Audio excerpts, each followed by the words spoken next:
MP Vemireddy Prabhakar Reddy రాజీనామాపై Anil Kumar Yadav satire వేశారు. డబ్బుంటే మీ ఇంట్లో పెట్టుకోండి, పార్టీ నిర్ణయమే ముఖ్యమన్నారు. అభ్యర్థుల ఎంపికలు జగనన్న నిర్ణయమే ఫైనల్ అన్నారు ఎమ్మెల్యే. అభ్యర్థుల్ని మార్చేది చెప్పలేదని, పార్టీని వదలడం సరికాదన్నారు.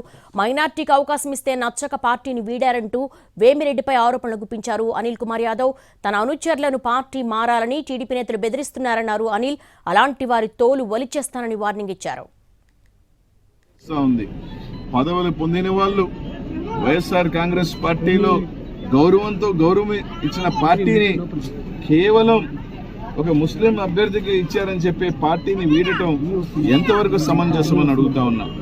దానికి కొందరు కూడా అంటా ఉన్నారు, జగన్మోహన్ రెడ్డి గారు మాకు చెప్పలేదు కాబట్టి మేము పార్టీ పెడతా ఉన్నాం. ఒక ముఖ్యమంత్రిగా ఉండే వ్యక్తి తాను అభ్యర్థులను పెట్టుకునేటప్పుడు ఒకరికి చెప్పాల్సిన అవసరం ఉందా అని అడుగుతా ఉన్నా. తాను ముఖ్యమంత్రి అవ్వాలనేది ఆయనకు ఉండదా? ఆయనకున్న సర్వేలు లెక్కలు ఉండవా? ఆయనకి ఏ వర్గం దానితో నడిచింది, ఏ వర్గానికి మనం టికెట్ ఇవ్వాలనేది ఉండదా?